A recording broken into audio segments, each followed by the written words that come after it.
Hello, hello, welcome everybody. I'm Jev. Yes, triple V. The accent, by the way, is purely Kiwi.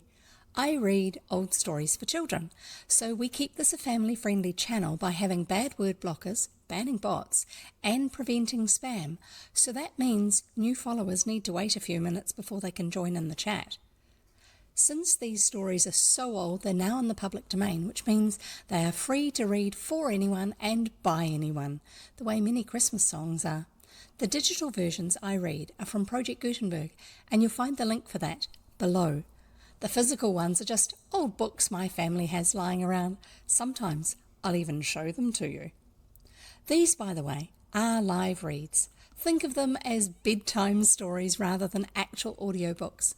You get the benefits of my mistakes, distractions, explanations, and terrible attempts at accents, along with plenty of chat and interruptions as we find out about things in the story. If you need to do work or chores, then that's fine. Just come and lurk. Please adjust your volume to suit. There are captions available if you have to be quiet or you have hearing challenges, but be warned, sometimes the captions aren't always that accurate. I am a member of the Codex, an awesome group of reading streamers on Twitch. People from many walks of life who share their love of reading, and you'll find links to the Codex reading team and our Discord server below. A special feature of the Codex Discord is the security channel for those of you who stream or moderate. You'll find lots of practical, useful information to help keep your stream and your community safe. So, hang around and come discover adventure with me. You never know what we'll find.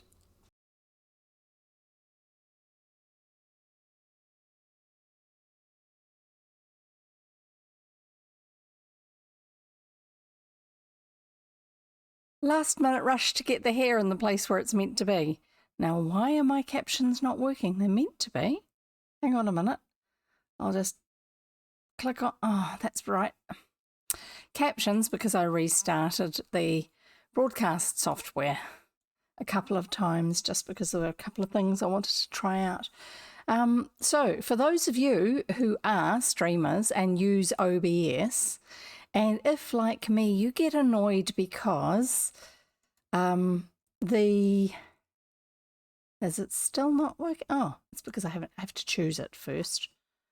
Oh, I numbered it. So it's in a different name now. Okay, save. There you go. Are you happy now, OBS?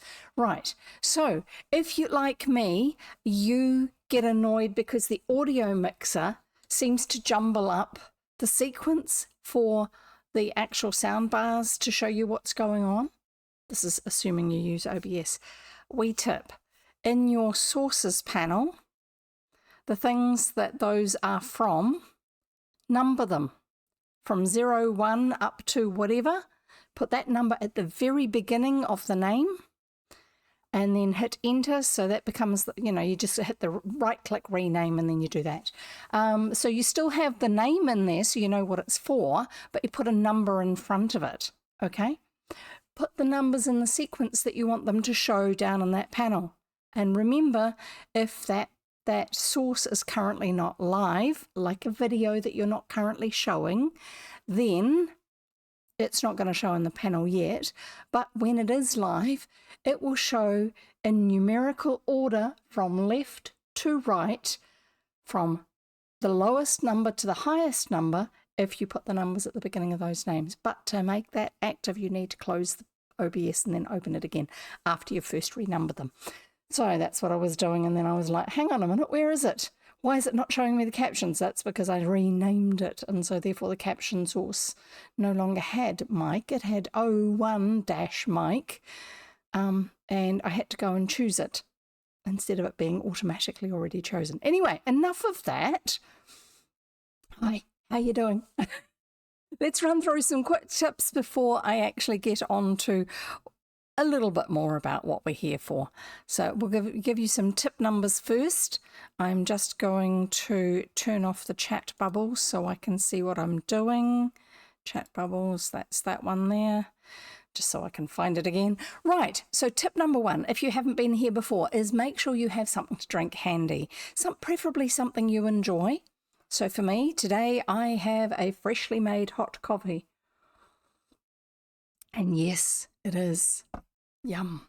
Right. Tip number 2 is have water handy so that you can hydrate every time I hydrate. That way we all stay better hydrated. It keeps our brains and our bodies working well.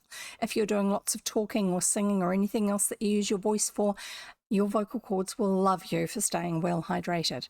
So there you go. One of the ways you can confirm that you have actually hydrated is use the thumbs up and the hydrate emote down in chat. They are available for anyone who can chat. So I'm looking forward to seeing your assent that you have actually just hydrated. And we will get on to that again in a moment, but not right now. I'm going to finish the tips first. Tip number 3 is food. Do you have some food handy?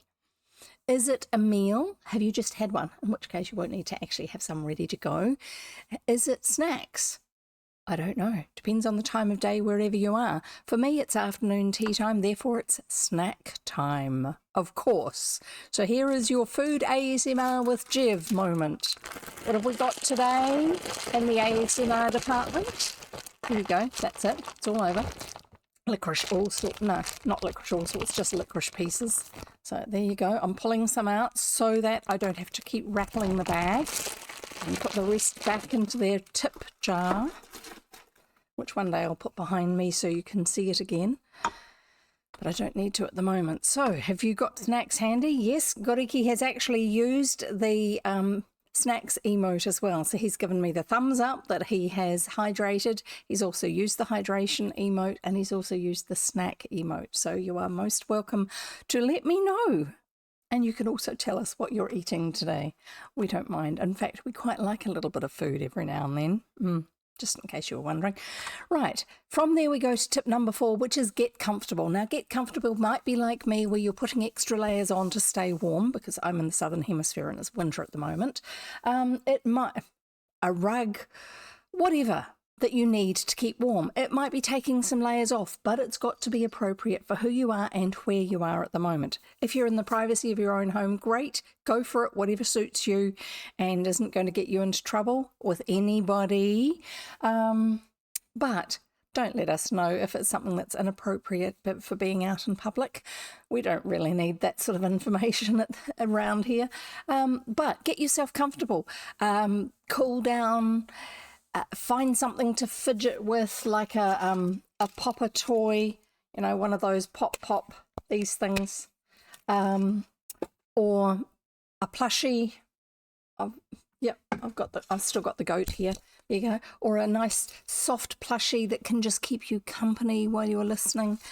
Whatever it is that makes you comfortable. Snuck up in bed, lie on the sofa or in a hammock underneath the trees in the shade if it's nice and hot where you are.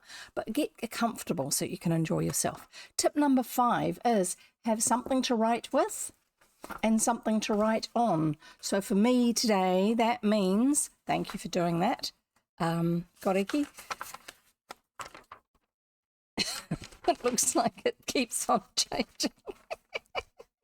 Right, so having something to write with and something to write on. Yes, I've got that page that my green screen settings seems to think is actually green, but it's obviously bright yellow. But this is a lot of notes can be taken here. And guess what? I do take lots of notes here. See, there's lots of writing on that page. So have something to write with and something to write on. Why? Because hope I'm not smashing something there. I'm just dropping my book on top of the, nearly on top of the keyboard. Yes, I know, it's me. Somebody is asking me. They're in the treat seat, so they're asking me for a treat. I'm sorry, you don't get one unless somebody pays for one for you.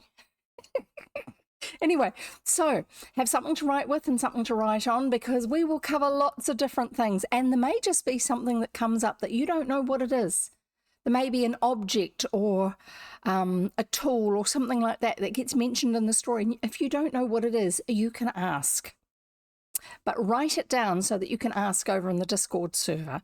There's a space over there, ideas, words, blah, blah, blah, where you can actually write down any of the things that you really need to know about that have been brought up in the stream. It may be in the book. It may be something that I mention in passing. I don't know.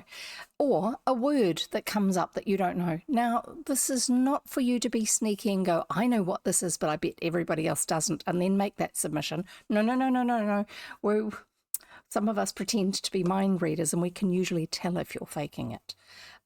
If you're asking about an actual thing, an object, a device, a piece of machinery, something like that, and it happens to be something that I have access to, when I do my session where I share about the various things people have asked about, I will actually see if I can bring it along and show it to you. So there you go, that's a little treat waiting to happen. And if you don't ask for anything, I'm just going to randomly turn up with something and tell you all about it anyway, because I've probably got that sort of thing around the place. So write it down, because you never know what you're going to learn from this. The last tip that we have is join in. So that means chatting in the chat box, using commands. There's a list of them down here underneath the video window. That's only a sample, by the way. There are a whole lot more of them, and you will find those if you use one of those commands. All commands in this channel start with an exclamation mark, by the way, ones that you guys can use. But there are other things you can do too, like using the redeems. That's spending pages, which is the currency for spending time here. Spending pages on getting me to wear headbands, reading a bit of a book with a different voice to what I usually do, giving a treat to the cat, getting the cat up on the screen, all sorts of things like that. There's a bunch of them. I'd like to do more. I have no idea what I'm going to do for more. You can make suggestions about those also over on that channel on the Discord server. And the Discord server is another way you can join in too, so we can carry on conversations that start here but haven't finished here.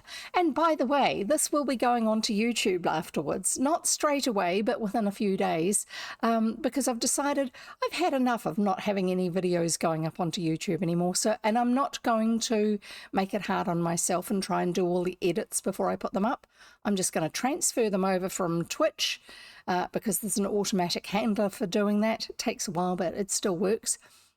And then once they're over onto YouTube, I will retitle them if I need to.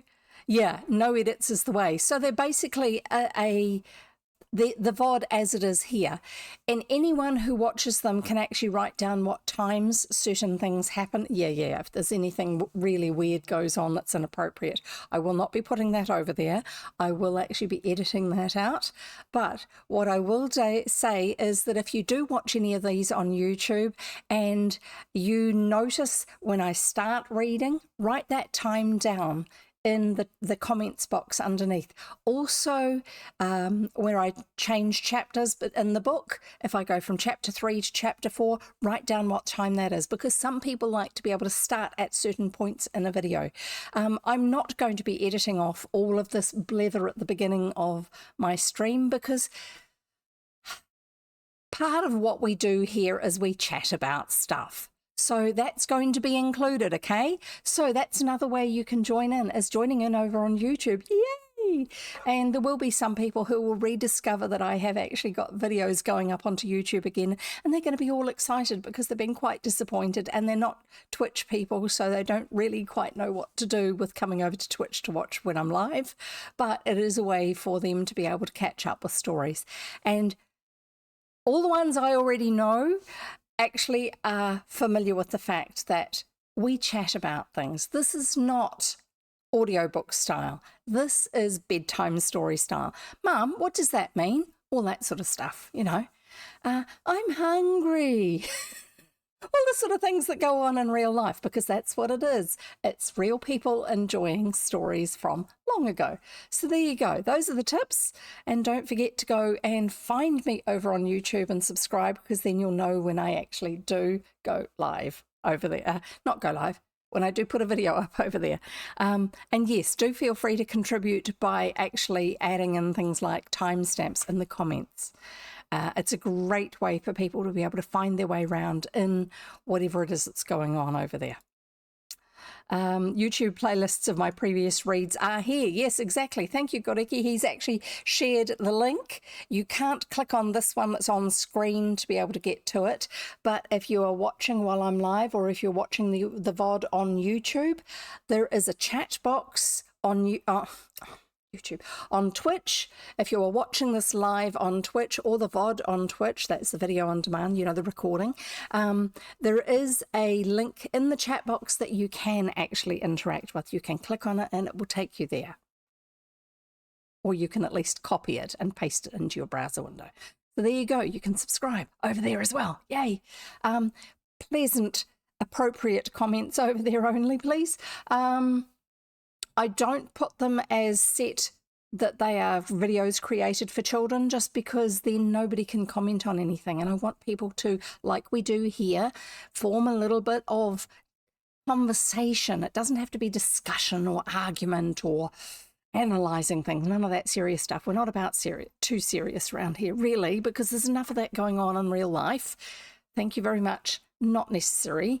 But being able to just comment or reminisce, because there are a lot of people who find the stories over on YouTube and go, I remember when my mum used to read this to me when I was a kid. And that's a big part of why we read the stories that we read. Yes, they are public domain books, therefore we are allowed to produce them in a broadcast setting like YouTube and Twitch both are.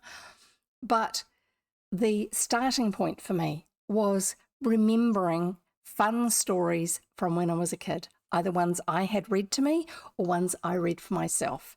And I would like other people to be able to discover stories that otherwise go missing because they're just so old nobody knows about them anymore unless somebody makes them into a TV series or a movie. And we all know how those conversions go. They're usually way off track. Or they have to drop a whole lot of stuff just because, you know, there's no room for any of that. Especially if you're making a 3-hour movie and the actual book itself takes a week to read. So yeah, there's not enough room for all that sort of stuff in a movie. Right, so let's get on with it, shall we? What are we doing at the moment? We are reading The Missing Chums, written by Franklin W. Dixon and published in 1928. Franklin W. Dixon is one of the pseudonyms that the Stratemeyer Syndicate used. It is specifically used as the author name for the Hardy Boys books. I'm trying to remember if there were any other book series that Franklin W. Dixon wrote. But if you want to find out more, then I would suggest what you do is, first of all, use in the comments box Hardy Boys or HB for Hardy Boys.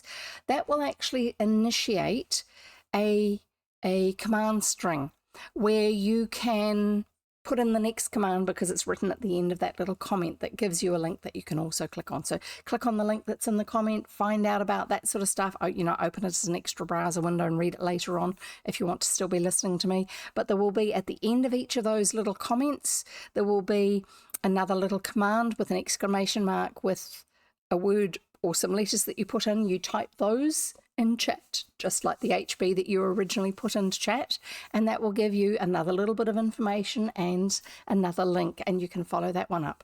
So one of the extras, which I don't remember if I actually mentioned it in the command string that's used for Hardy Boys, is that the first series of books written about the Hardy Boys were almost entirely written by a chap called Leslie McFarlane. He was actually Canadian. And there's some interesting articles about him online. Yes, you can find some stuff on Wikipedia, but there are also other articles about him. He was quite a prolific writer. He was able to write on demand, basically.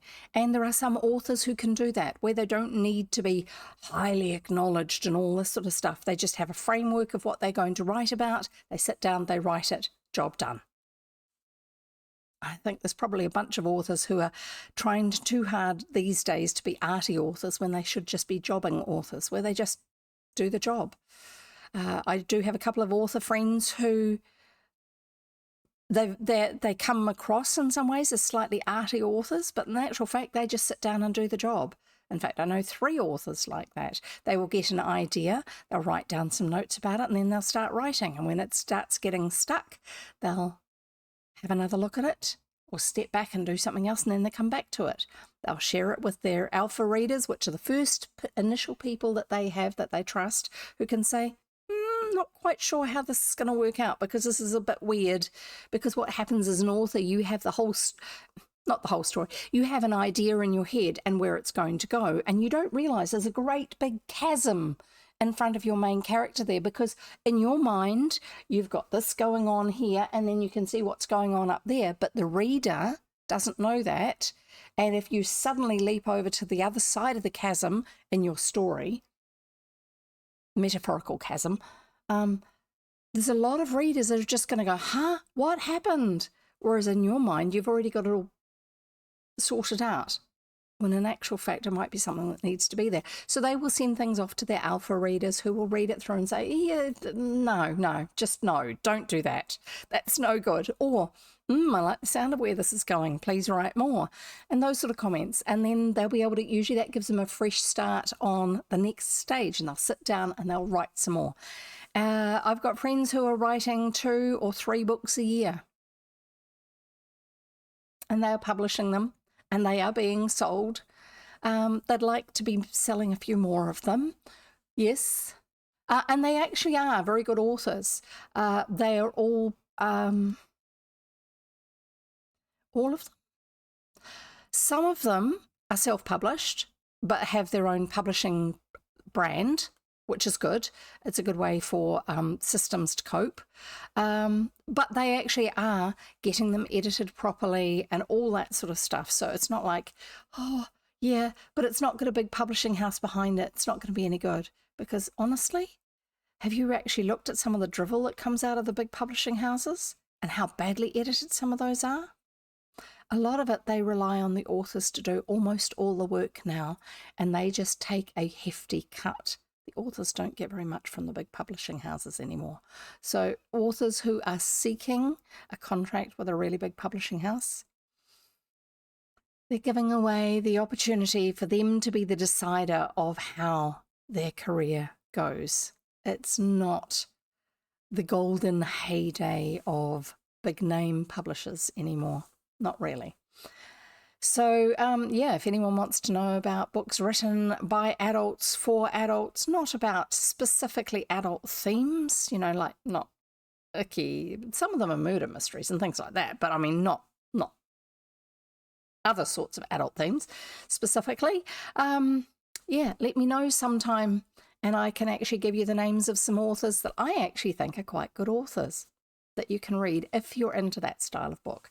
I won't give you a big rundown on what books they write. I will tell you a little bit about the general genre that they write under. And then you can actually go and have a look. Most of them have their books up on Amazon. You can usually have a look and do one of their look inside things where you get to see some of what they have written, so that you can decide if you like the flavour of the way that author writes. There you go. So let's get on with actually reading this book. Effectively, the Stratemeyer Syndicate started off in some ways a little bit like a lot of self-published authors. The guy, Edward Stratemeyer, had a lot of ideas about things he wanted to write, and so he got on with writing, but he didn't want to have his own name on it because he felt that that would be limiting. And so therefore, he wrote some of the early books himself, and he wrote them under a pseudonym. And then after that, he realized that he had so many ideas that he actually contracted people to write for him. Some of the early ones were actually journalists, because a lot of the journalists were doing either freelance journalism or they wanted to be able to write other stuff and get paid for it. But because they had a contract as a journalist with a newspaper, they couldn't write that sort of thing for somebody else. But if you're writing under a pseudonym for somebody else and nobody else knows that that's you that's writing that, and it's in a completely whole other writing realm like children's fiction instead of journalistic articles, you can probably make a little bit of money on the side. And journalists were usually, I don't know about now, but they used to be very good at being given some parameters for a story that they had to write. Go out and find out about this event that's just happened and what the plans are in that town for what they're going to do about it. Find out a little bit about the history. Have they had anything like this happen before? Come back, write up the article. We're putting it on Wednesday. Get it done. And if they're used to doing that and they do it well, then quite possibly, if they've got the right imagination for it, they can do the same with fiction. Because then they can make it all up themselves as long as they have their framework. So there you go. Let's carry on. We are reading The Missing Chums. And the chums in this case, oh, by the way, that is our key word. That's what I was going to say to do with hydrate when I said hydrate, and I'd get back to it again. Every time I use the word chums, whether it comes up in the book or me actually just mentioning it in passing, that's your cue to hydrate.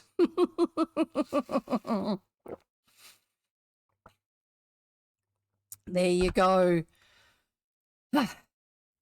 So, what we're going to do is we're going to read this. So far, what's happened is the boys were out in the boat and they had somebody trying to run into them or push them off course or something from in another boat, and they nearly ran down some other people who were in sailing boats. And then they decided they were going to come ashore, and they had and they got ashore okay after a bit of bad weather. No, that wasn't the bad weather. They came ashore, they got ready for the friends, the chums, to go off on their trip up the coast in the new boat that their chums have. One of them has. And as they were going out to say goodbye to them, all out in their own little boats, motorboats, the weather got really bad and they couldn't see each other anymore. And then the Hardy boys were going back to shore because they had the girls on board, and the girls were a little bit worried about it, and, you know, old attitudes and all that sort of stuff. Helpless females. Terrible thing. And so we're going to find out what happened, because we don't know what happened to the friends who were going to do this trip in their boat. And they were the ones being looked at by the other guys in the other boat that tried to run them down. So let's find out. See if we're going to find out what's actually happening. Chapter 5, No Word from the Chums. Frank Hardy bore down on the helm as the boat heeled over. That's because they've got bad weather happening. A great wave broke out. I'm just reading the last sentence of the previous chapter. A great wave broke over the side. The boat reeled as though it had been struck by a giant hand. This is not nice when you're in a smallish boat, because when waves start crashing into your boat, it fills it up and it loses buoyancy. Buoyancy is floatingness in boats. Very important. Frank Hardy bore down on the helm, that's the steering wheel in this case, as the boat heeled over. For a breathless second, he thought the craft would be swamped, that's filled up to the point of sinking. Water poured over the gunwales, that was the top rail around the edge, remember? The girls screamed. Joe was thrown off his balance and went sprawling into the stern, but the sleuth, that's their little launch, was staunch. In a moment it recovered, righted itself, and surged on through the storm. Frank breathed a sigh of relief. The engine throbbed steadily, and although the boat was rocking and swaying in the turbulent sea, it was drawing nearer shore, and already he could distinguish the line of boathouses through the downpour. For all its violence, the storm was brief. The wind began to die down, although the rain continued as though the heavens had been opened up. In a few minutes, Frank was able to pick out his own boathouse, and he headed the sleuth directly for it. The sturdy craft sped swiftly toward the open doorway. Then Frank shut off the engine, and the boat came to rest. "Some trip," remarked Joe, shaking himself like a dog, emerging from the water, so that the spray flew from his clothing in every direction. "My hair is all wet and I won't be able to do a thing with it," mourned Callie Shaw, with feminine concern for her appearance first of all. Okay, for some that would be a concern, not for others. In spite of the shelter afforded by the tarpaulin, both girls were thoroughly drenched. As for the boys, their clothing hung limply to their bodies, because they're soaking wet. Frank clambered out of the boat and moored it fast while Joe helped the girls up onto the landing. "We're mighty lucky to be back at all," Iola Morton said. "I was sure the boat would be swamped." "Takes a pretty big storm to swamp our boat," boasted Joe. "I don't know that boasting is really such a good idea here, Joe. I'm just writing down boathouse because the description they've given us is very vague, but it's something which if you know boathouses makes sense, but if you don't, it's a little bit, oh, this is weird. And I'm writing it down so I can find it out and tell you all about it when we have our show and tell day or whatever session. I don't know what we're going to call it. Show and tell seems like the most appropriate at the moment. "I was so frightened I couldn't speak," confessed the girl. This is Iola. We're lucky to be back at all. "I do hope Chet and Biff turned back. They would never get through the storm alive." Frank went to the door. "No sight of them yet," he reported. So this is the doorway looking out to see that they came in through. A boathouse is this building that sits down on the water, and you take the boat into it like you take a car into a garage, and you park it there, but it's got this opening on the sea end of it. Some of them will have doors there that you can shut once the boat's inside, but they've got a little wee, like a footpath, a little jetty inside it that the boat is fastened to, but you can also walk along it, so you can go out nearer to the door, look outside, which he's just done, or you can go to the land door, which would just be a normal, like a house door that you go through to be on land instead of on this little mini wharf or jetty that's inside the building. "No sign of them yet," he reported. Then he peered through the driving screen of rain again. "Just a minute. I hear a boat coming this way. Perhaps it's Tony." That's one of their friends who also went out to say goodbye to the others. "I hope it's one or the other. I couldn't see the Napoli at all after the rain started." Obviously the Napoli is Tony's boat. In a few minutes they discerned a motorboat heading inshore. It was Tony Preto's craft, the Napoli. "Good!" exclaimed Joe. "Chet and Biff should be along too. They won't start on that trip today." "I should hope not," exclaimed Iola. But when Tony's boat drew near the entrance of the boathouse on the way to its own shelter, a short distance away, Tony shouted to Frank, "All safe? Everybody okay? How about you?" "We're all right. Had a rough time getting back, though." "So did we," Frank shouted. "Did Biff turn back?" Tony shook his head. "Not a chance. We signalled to him that he'd better come back, but he just shook his head, and Chet pointed to the end of the bay. They kept right on going. The last we saw of them, they were heading right into the storm." "Good night," Frank exclaimed. "They'll be swamped." "They're taking an awful chance." "Oh, well, perhaps they gave in after all. They may have headed in toward one of the villages along the shore. They'll probably be back." "Let's hope so," exclaimed Iola. "I won't have a minute's rest until I'm sure they're safe." Tony went on toward his own boathouse, with Jerry Gilroy and Phil Cohen, drenched to the skin, sitting ruefully in the stern. That's the back of the boat. The Hardy boys and the two girls left the boathouse and were fortunate enough to meet a school chum who happened to be driving past in his car, so they drove home in shelter from the rain.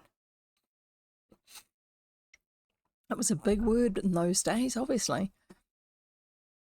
Frank and Joe got off at their home after the chum had volunteered to drive the girls home. What are you drinking today, Goody? Are you hydrating or are you drinking something else? Please don't get too sloshed.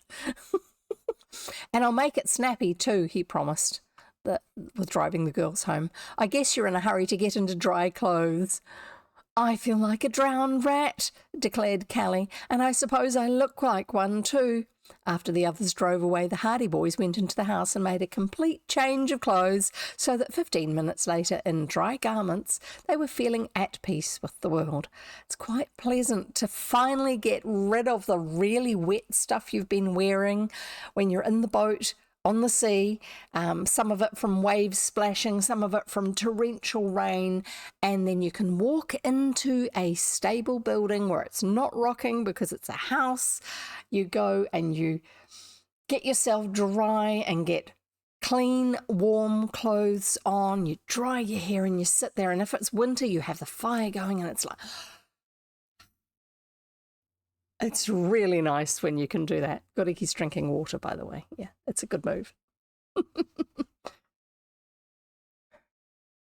15 minutes later, in dry garments, they were feeling at peace with the world. When they went downstairs again to tell their parents of the adventure they'd just experienced, they found Mr. Hardy just snapping the catch of his club bag, while a packed suitcase stood nearby. So we're writing this one down. I'm pretty sure we've looked this one up before.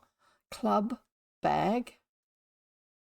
I think that's like a little overnight, like a carry-on that you have on a plane sort of thing, where it's just a small bag for a few things. I have a clue how many chums there are, so water is the only smart choice. It is a very smart choice indeed, although I am going to have a mouthful of coffee just to lighten the water a little. Right. So Mr. Hardy is just snapping shut his club bag while a packed suitcase stood nearby. Going away now? They asked in surprise. Off to Chicago. I just got a fresh clue as to Baldy's whereabouts. He's there all right, is he? So he's a detective and he's going off to find out what he can about this chap who's stolen a fair bit of money or something like that. I can't remember. It'll come out in the story. The detective nodded. I'll have time to catch this train. Mrs. Hardy entered the room at that moment. I telephoned for a taxi. Her face was troubled. I do wish you didn't have to make this journey, Fenton. That's her husband's name. Mr. Hardy laughed. You've never been worried about me so much before, Laura. I've gone away on cases as bad as this dozens of times without causing you as much anxiety. But ever since the books have started, she's been anxious. Every time he goes away for a trip, it gets mentioned every time. So I'm not quite sure why he thinks she's more anxious this time. I don't think she is. I think this is what we get. Sorry. I know, but somehow I have a feeling that this case is a good deal more dangerous than any of the others. I'll be back in a few days. Never fear. Mr. Hardy turned to his sons. Look after your mother while I'm away, boys. Don't let her get worried. Famous last words. There's nothing to be worried about, Dad. You'll get your man all right. Mrs. Hardy shook her head. You will be careful, won't you, Fenton? From what you've told me of this Baldy Turk, I imagine he wouldn't stop at anything if he thought you were going to catch him. He's a pretty tough character, but I guess I can handle him, said the detective lightly. Well, here's my taxi. I'll have to be going. Goodbye. He kissed his wife, shook hands with the boys. Mustn't be seen to be expressing anything more emotional than shaking hands. Shook hands with the boys, then picked up his suitcase and club bag and departed. From the front doorway they watched him clamber into the waiting taxi. He waved at them as the car got underway, and then it went speeding out of sight along the shimmering pavement. Shimmering because it's still wet, remember. Mrs. Hardy turned away. I expect he'll think I'm foolish for worrying so much about him this time, but I have a queer sort of feeling that this Baldy Turk is the most dangerous criminal he has ever had to deal with. He'll deal with him, Mother, declared Frank with conviction. Trust Dad to know what he's doing. He'll clap the handcuffs on Baldy Turk in no time. There's nothing to worry about. Oh, excuse me. Itchy head. Just one of those random nerve twitches that happen to me.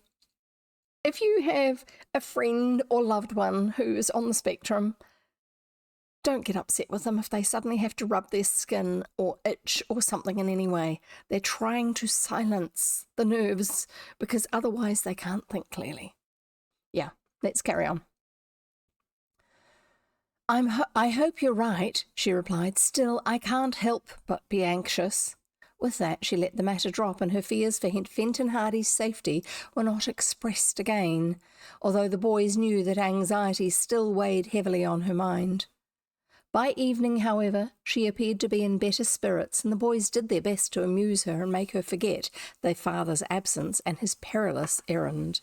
Next day, the boys went down to the boathouse where Biff Hooper kept the envoy, but there was no sign of the craft, so Biff is the guy who's got his new boat, and he's going off on this camping trip with his chum. And they were all expecting him to come back because of the storm.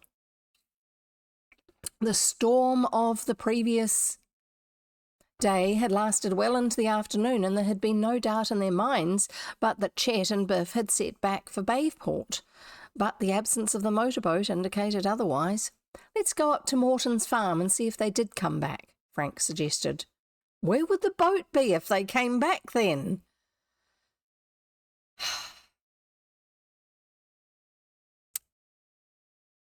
They've just looked in the one place the boat is kept.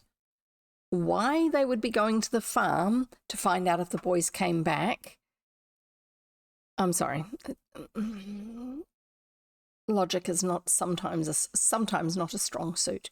"Let's go up to the Morton farm and see if they did come back," Frank suggested. Iola was saying that Chet promised to send a postcard from the first village they stopped at. They were to have spent the night at Hawk Cove, and he said he'd drop a line from there so that his folks would know everything was all right. Hawk Cove was a small fishing village on the coast, and under normal conditions Chet and Biff should have reached the place early the previous evening. A postal card would have caught the morning mail to Bayport, because it would have been sent directly.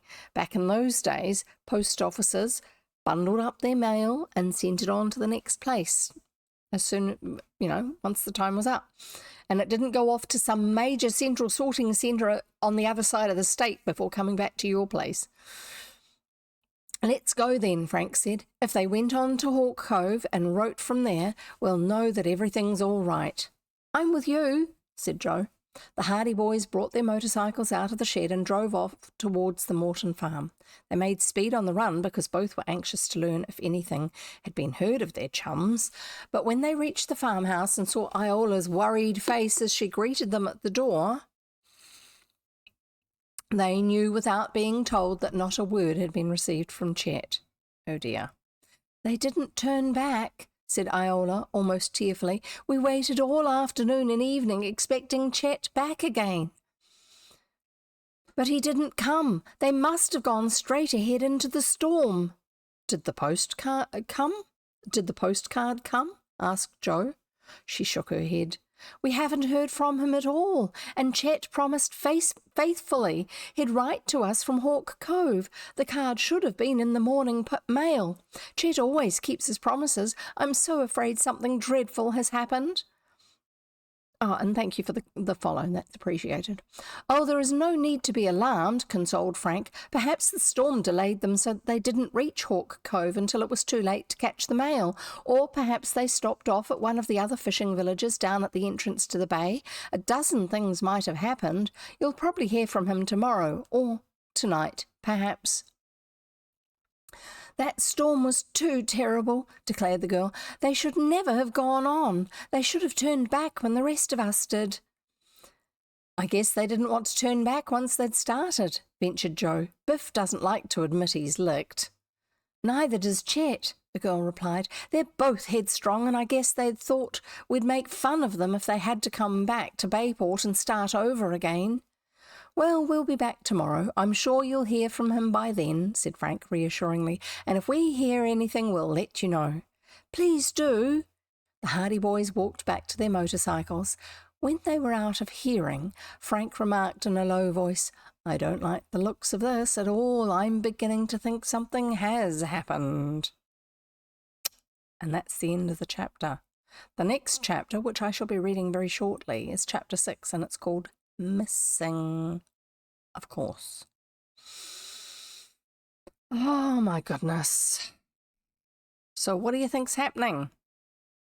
Well, we've got a pretty good idea of what might have happened because that's the style of story it is. There are some programs on TV and movies that you don't watch because you don't know what's going to happen next. You watch because you know what's going to happen next and you want to know how they're going to resolve it. It's like British cosy mysteries. Often you know jolly well as the reader or the viewer, depending on if you're reading it or if you're watching it, you know jolly well who the murderer is. But you want to see how they solve the case. Sometimes some of the cosy mysteries, they will actually tell you how it happened. And you're intrigued to find out how the detective, whether they're an amateur or someone who actually has a little bit more experience, figures it out for themselves. Sometimes you'll get red herrings in the foreword, where you'll go, oh, is this what's going to happen? But no, that's what you thought was going to happen, because somebody else was doing something just to keep you on your toes. So you know what actually happens. Somebody dies because it's a mystery, and usually mysteries are whodunit murders. But you don't know how, and so you want the detective to unwrap it all for you and show you what happened. Agatha Christie was brilliant at writing that sort of thing, where you might kind of know, but you also want to see how the detective of the day is going to solve it for you.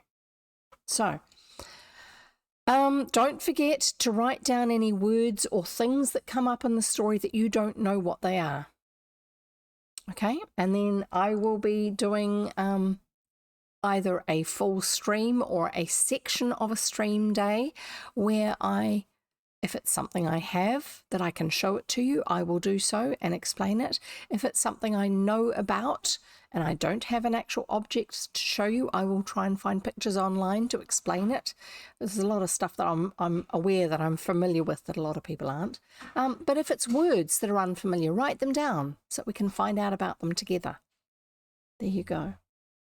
And don't forget, you're allowed to do research once you've got a question in your head, or once something gets unpacked here on stream, you can do some research to find out more about it, to be able to share with it over on the Discord server. Like the way Goriki sometimes finds links for us. You guys can do that too. It's good. It's great to keep your brain alive that way. Anyway, so let's carry on. Chapter 6, Missing. No word came from Chet Morton or Biff Hooper the following day.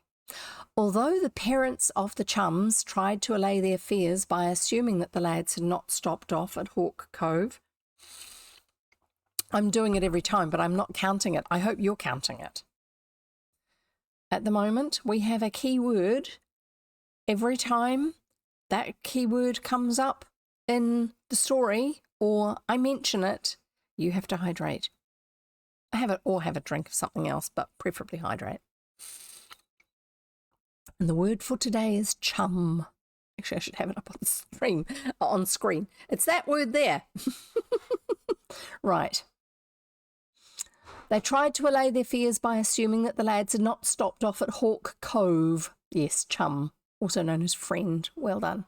Thank you, Goriki. Good explanation. They tried to allay their fears by assuming the lads had not stopped off at Hawk Cove after all, or had neglected to write, as is the way of boys the world over. When 3 days passed without further news, the situation became serious. Oh dear, this is not looking good, is it? 3 days, no news? Not good. Not good at all. So, yeah. The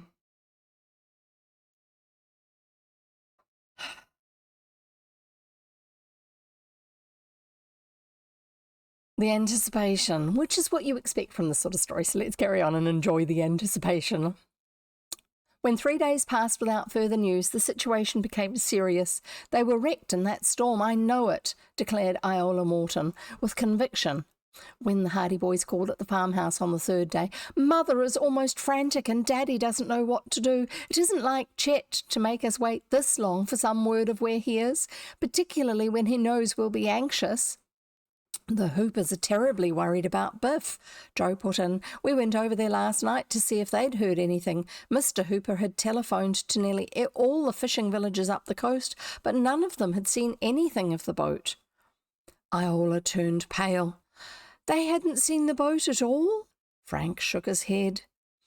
Either the boys were wrecked or they were swept out to sea, said the girl. She turned away and dabbed at her eyes with a handkerchief. Turned away because it's the polite thing to do.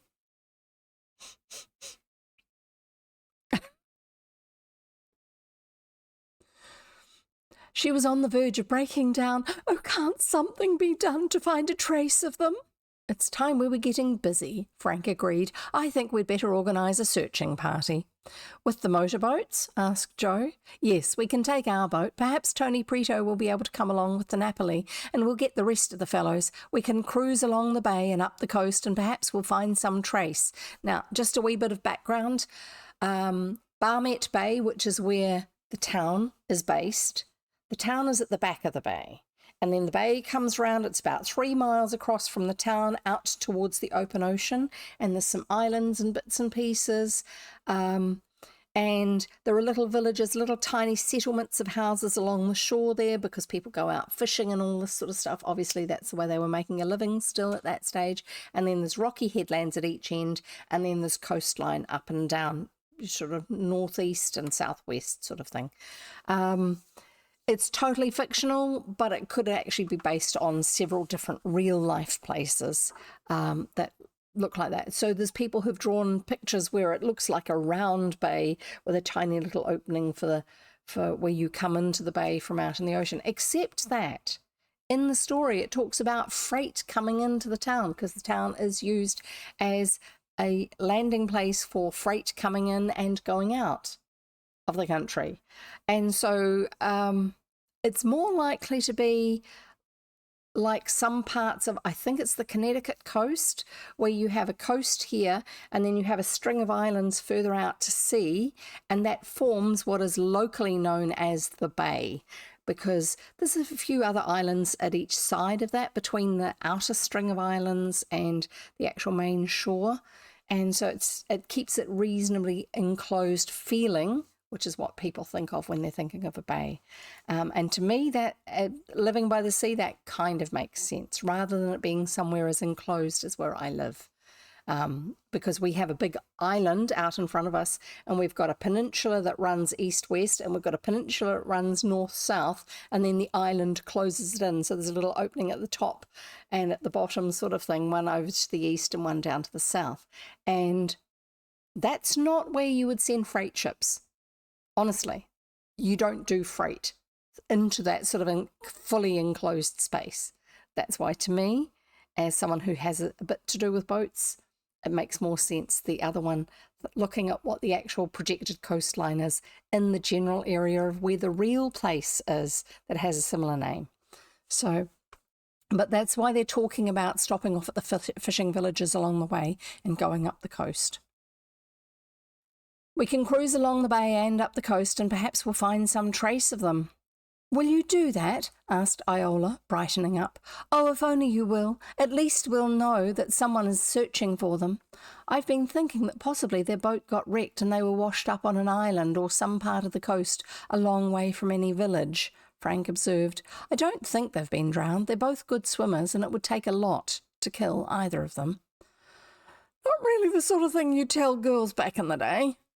Well, if we're going to go, we may as well get started. All right, Joe, we'll take some grub with us and count on staying until we find some trace of them, perhaps 2 or 3 days. A sudden thought struck Joe. How about Mother? Frank whistled. Phew, I'd forgotten, but perhaps she can get someone to stay with her. Oh, sorry, I'm burping. Seeing it isn't a pleasure trip we're going on, she might let us go. Remember, because their father's away looking out for this bad guy. Sorry, I need to eat something. That's my stomach telling me that. I don't need indigestion, which is what happens when my stomach starts to do that.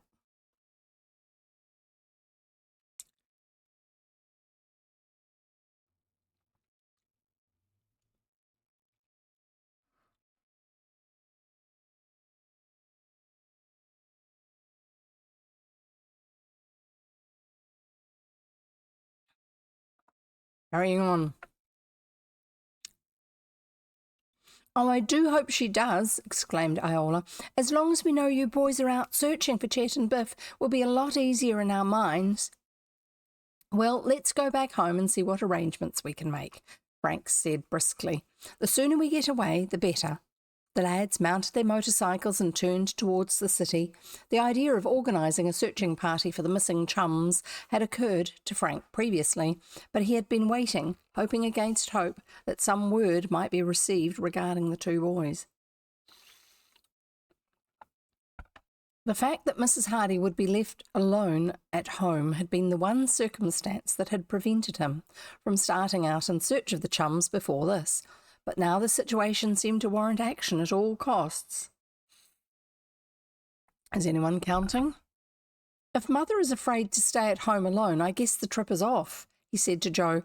But when she knows how serious it is, I don't think she'll mind. I don't like to leave her alone myself, replied Joe, but someone has to organise a searching party. I've been more worried about Chet and Biff than I'd like to admit. Me too. When the lads returned to the house, they found Mrs. Hardy opening the morning mail. I need an IV, says Cookie. Yeah, they're using the word even more than I was expecting, actually. When the lads returned home to the house, they found that Mrs. Hardy opening the morning mail. She had a letter in her hand as they entered the living room, and she glanced up with a smile of pleasure. We're going to have a visitor. Who?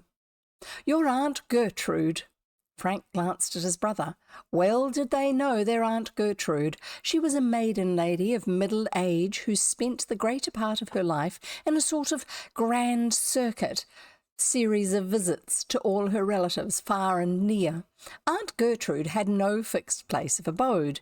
Accompanied by numerous trunks, satchels, and a lazy yellow cat by the name of Lavinia, she was apt to drop in at any time in the course of a year, briskly announcing her intention of remaining for an indefinite stay. Then she would install herself in the guest room and proceed to manage the household until the hour of her departure. So, trunk? I'm just wondering if we've got any trunks. Anyway, so, yeah, there were some relatives who would do that sort of thing back in the day just because, yeah, they were bored if they were stuck in their own home, on their own, all the time, and they were living completely on their own. And if they were of a certain sector of society, it was, yeah, you could get away with it. Aunt Gertrude was formidable. Her word was law. And because she was possessed of a small fortune and a sharp tongue, none dared offend her. Relatives had discovered that the best plan was to suffer her visits in silence and pray for her speedy departure.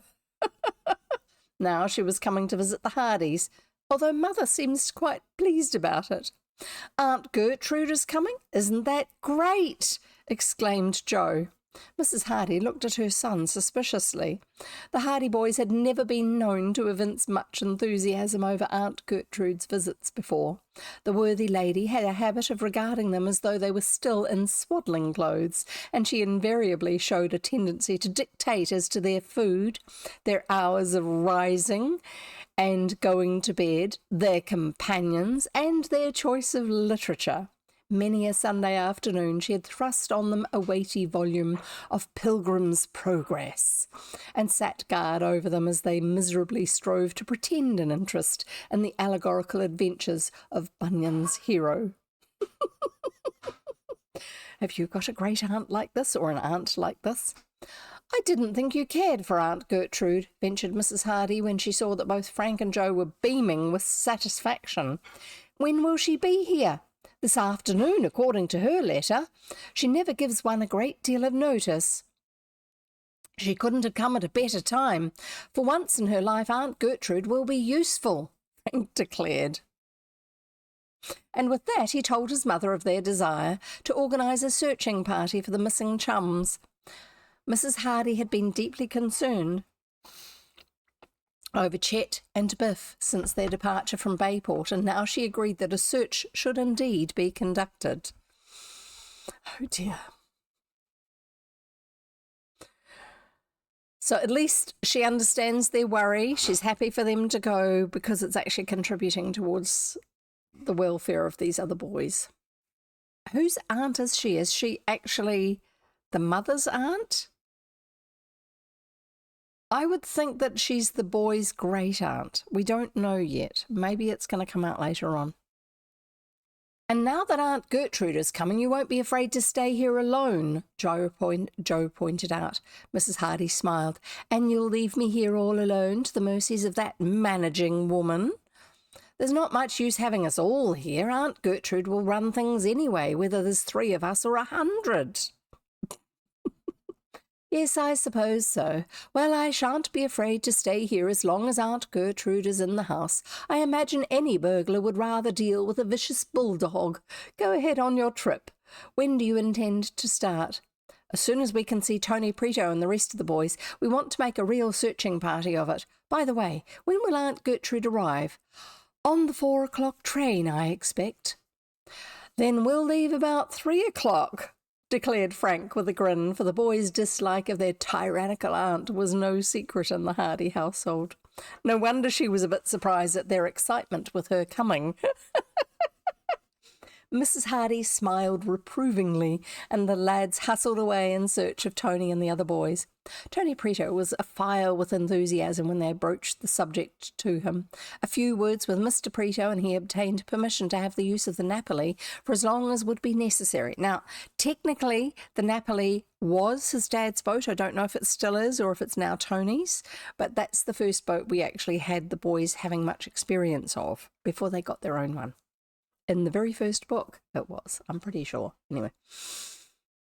We'll start out as soon as we can get ready, Frank told him. See if you can get Jerry and Phil to go with you, and we'll go and look up Perry Robinson. Perhaps he'll come along with us.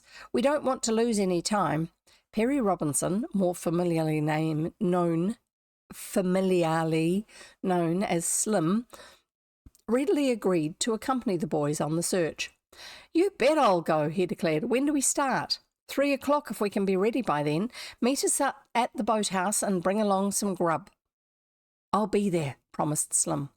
I would suggest also really warm sleeping bags, if they have them back then.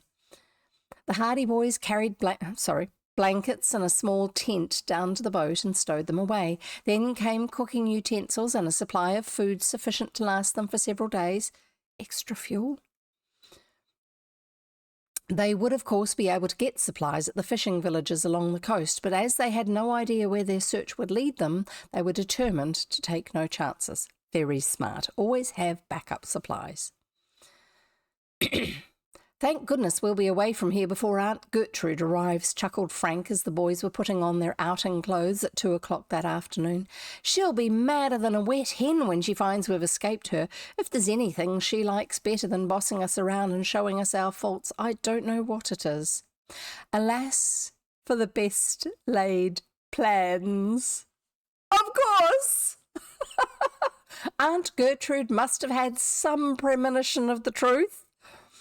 She advanced the time of her arrival by a good 2 hours. The 2 o'clock train brought her to Bayport, bags, baggage, and Lavinia the cat. The boys were first apprised of her advent when they heard a taxicab pulling up in front of the house. Joe peeped out of the window of their room. Sweet spirits of Nitra, Aunt Gertrude herself.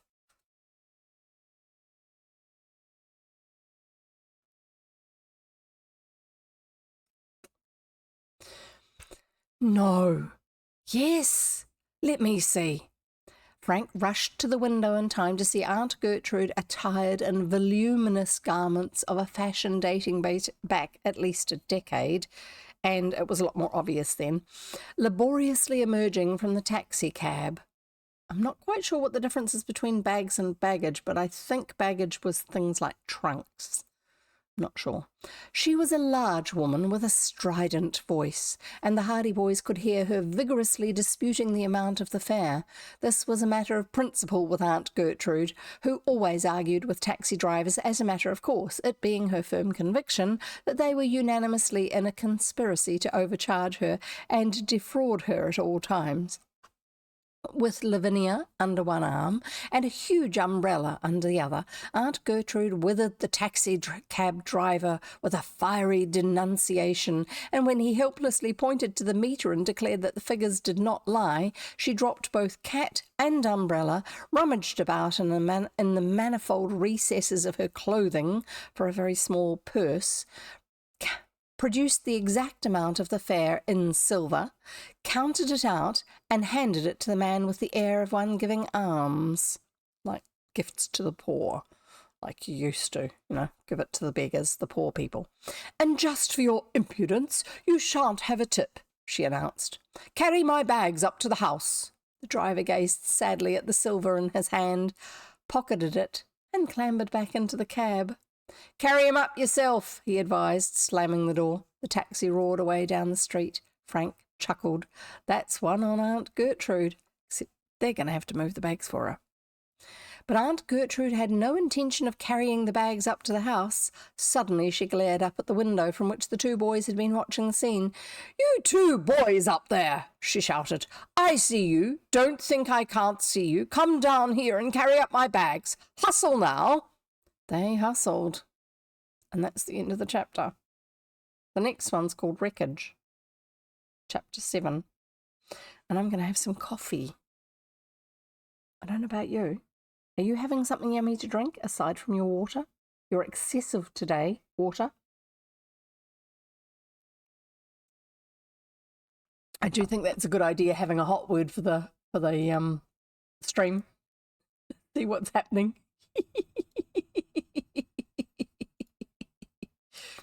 Anyway, we're going to carry on though. I need to refill already. I'm not surprised. I'm halfway through mine, and I filled it up before I started streaming today. I probably need to take smaller sips. Chapter 7, Wreckage. "Good night. We'll be lucky to get away on the trip at all," exclaimed Frank as he and Joe hastened down the stairs. Mrs. Hardy was already at the front door, welcoming Aunt Gertrude, who was expatiating. Expatiating? Expatiating?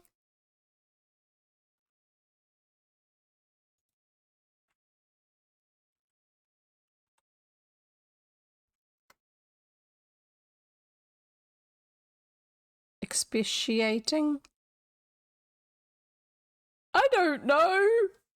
I'll have to look that one up. Expatiating.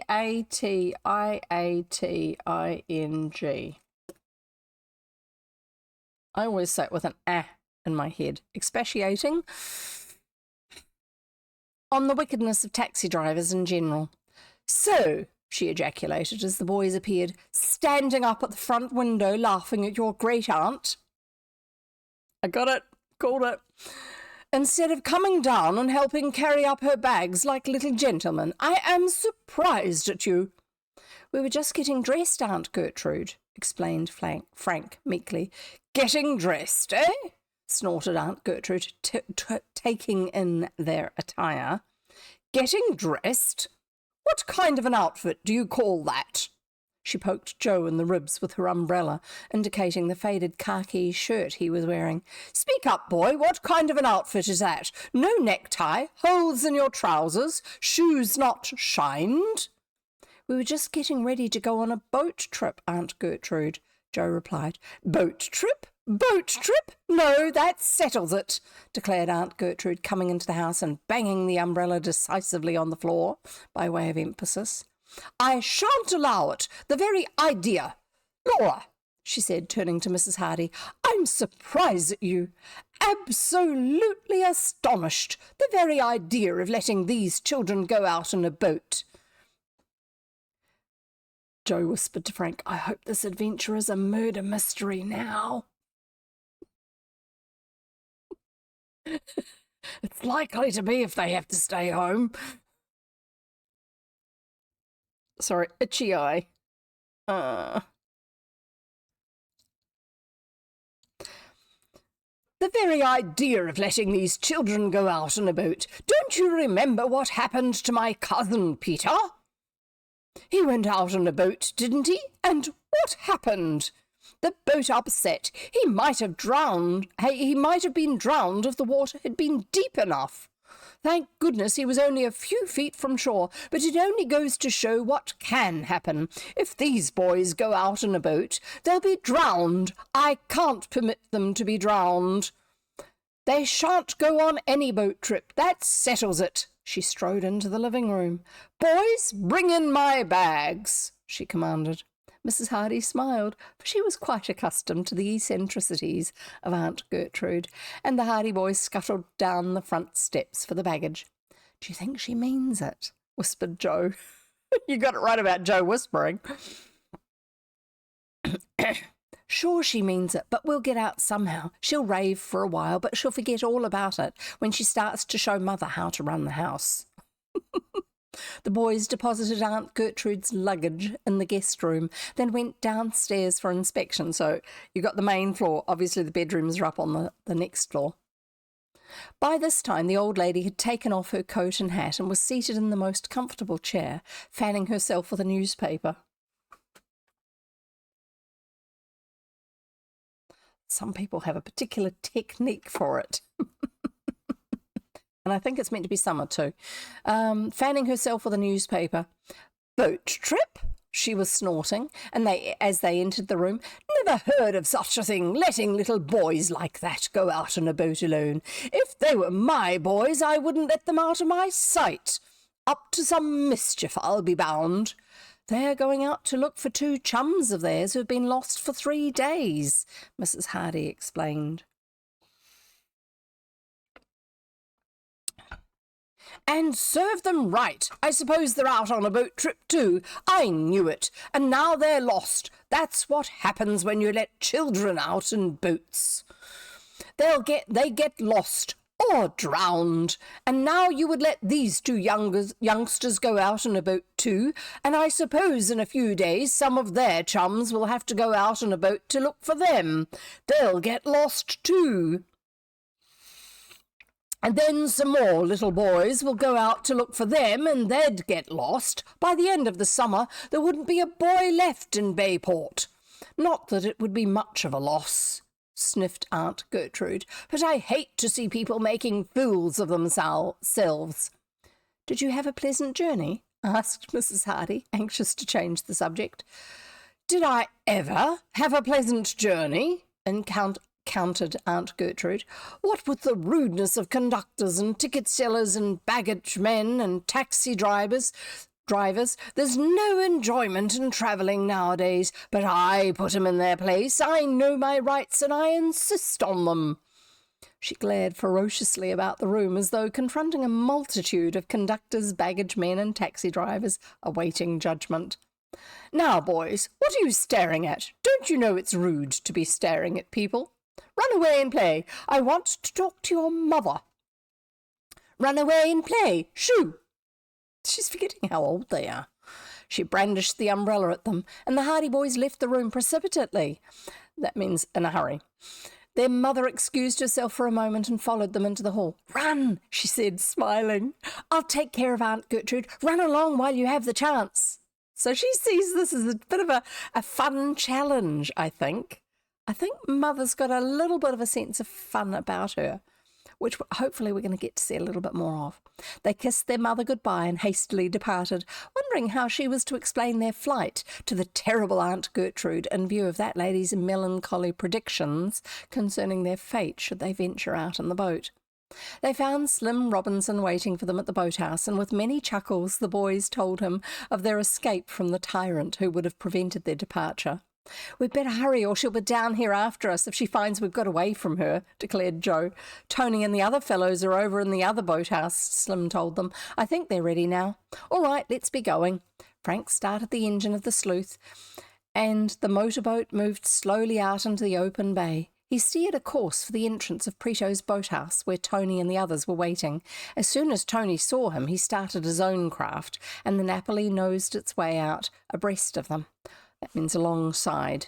"All set," shouted Frank. "All set. Away we go." The 2 boats drummed their way out into Barmet Bay and headed out towards the sea, side by side, picking up speed when they had threaded their way through the shipping near the docks.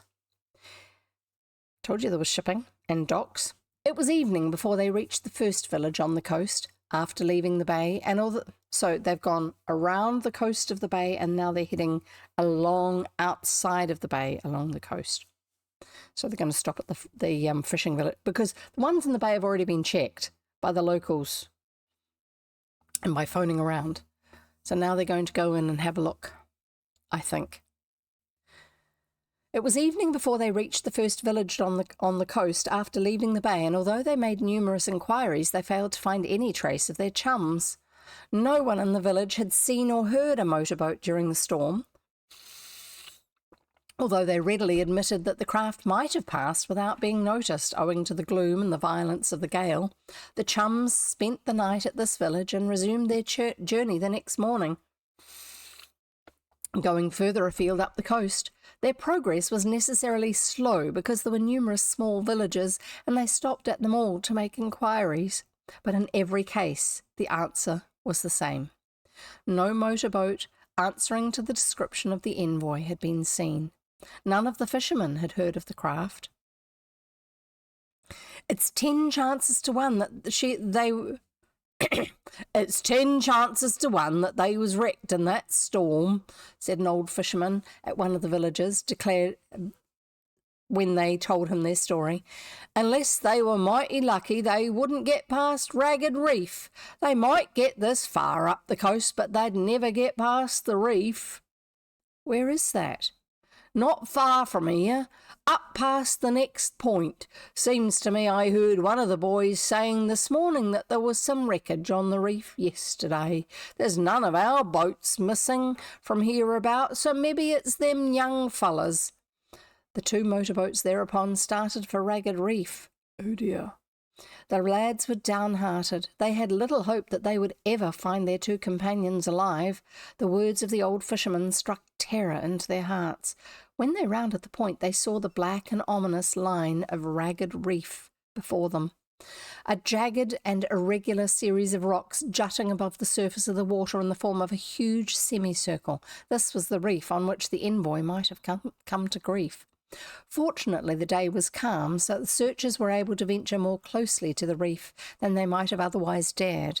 Frank edged the sleuth in toward the rocks as closely as possible. Suddenly he gave an exclamation. The fisherman was right. There is wreckage there. He pointed to a few broken fragments of wood that could be discerned against the rocks. Joe picked up the marine glasses, that's binoculars, and peered at the fragments for some time.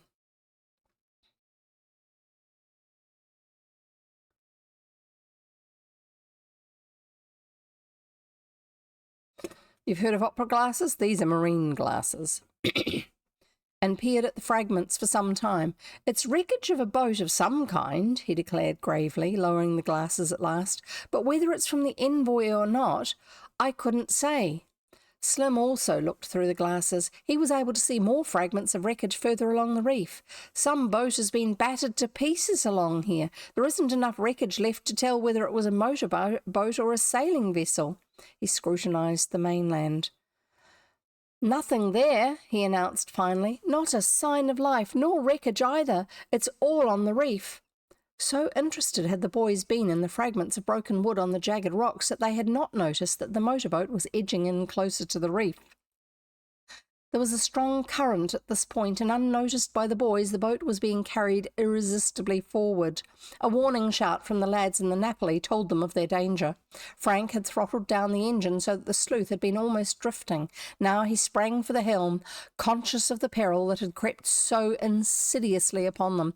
The great black rocks of the reef loomed closer. The motorboat seemed to be dragged mercilessly towards them. The powerful current had the craft firmly in its grasp. Chapter 8, The Strange Letter. So, coffee time. It's getting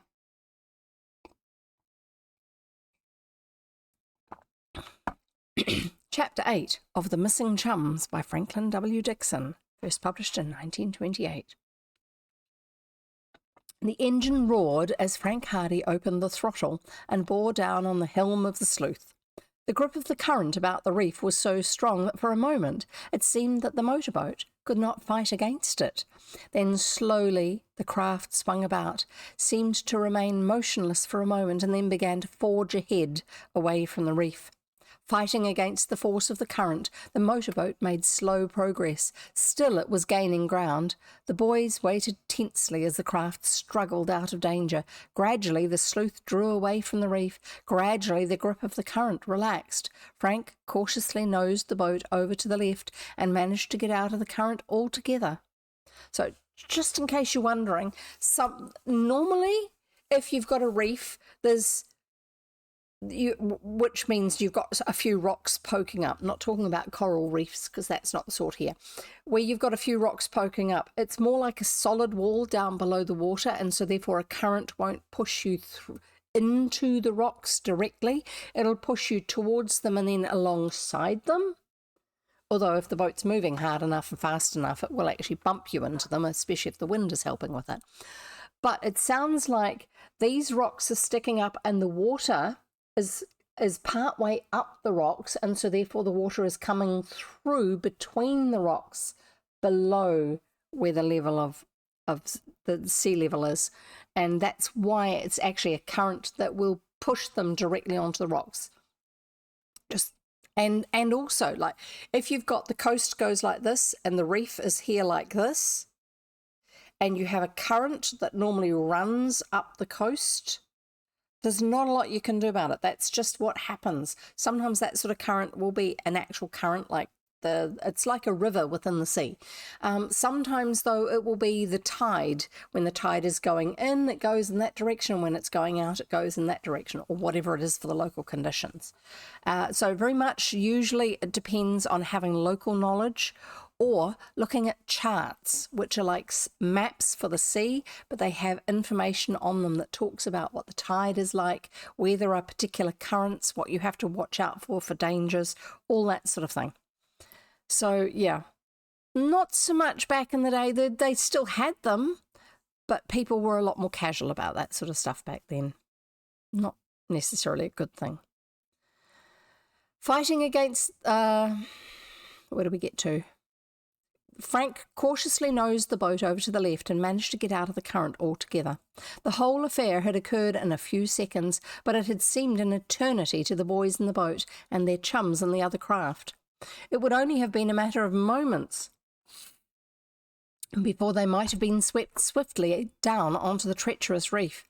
"That'll teach me to watch where I'm going," said Frank, as he sat back and mopped his brow. "He should be leaving the other two.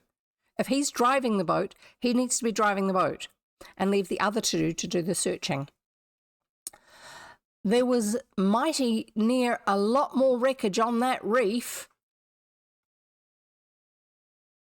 "Grammar," remarked Slim soberly. "That boat wouldn't have lasted long if we'd piled up on the boat wouldn't have lasted long if we'd piled up on those rocks." "I'll say it wouldn't. I think we'd better get away from here. We'll never be able to get close enough to identify that wreckage. Might as well go on up the coast." They drew up alongside the Napoli, and after discussing the narrow escape they had just had from being cast up on the reef, acquainted the other boys with their decision to continue the search.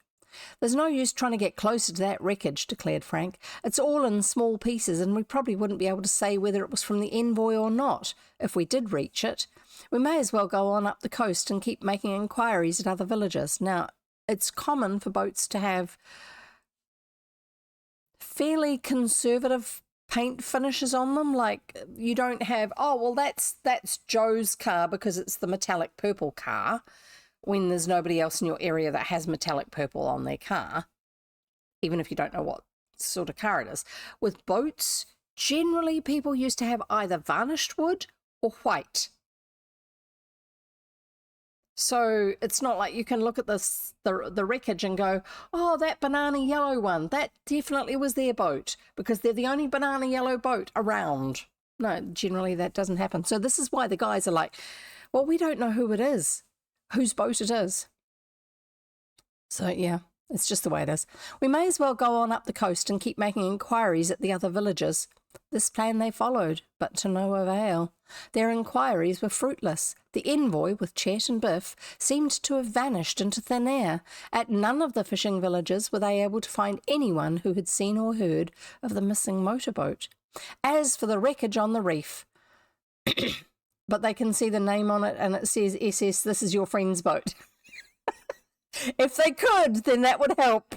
It would definitely help. Their inquiries were fruitless. The envoy with Chet and Biff seemed to have vanished into thin air. At none of the fishing villages were they able to find anyone who had seen or heard of the missing motorboat. As for the wreckage on the reef, no one was found who could enlighten them. 2 or 3 fishing boats had been wrecked during the storm, but they had met their fate further up the coast, and in each case the scene of the wreck was known to the fishermen.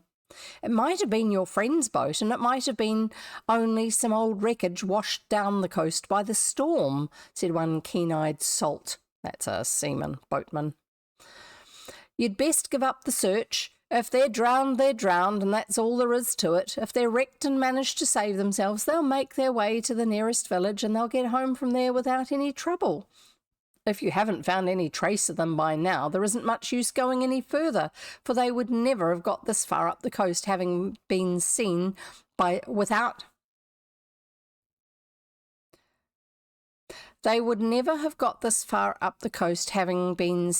some of the fishermen. I think they mean without having been seen by some of the fishermen. The boys reluctantly agreed that his advice was sound, so they turned back for Bayport. When they returned to the city, so they were going to be out for several days. They've been out for 1 day, I think. No, 2 days. They stayed the night at that first fishing village. When they returned to the city and reported that their quest had been unsuccessful, they were scarcely prepared for the sensation that the news aroused.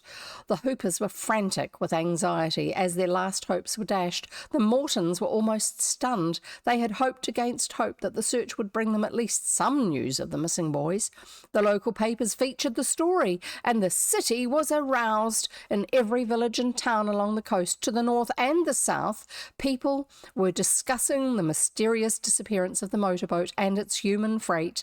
Fishermen were on the lookout of any trace of the craft. The coast guards promised to do all in their power to clear up the mystery.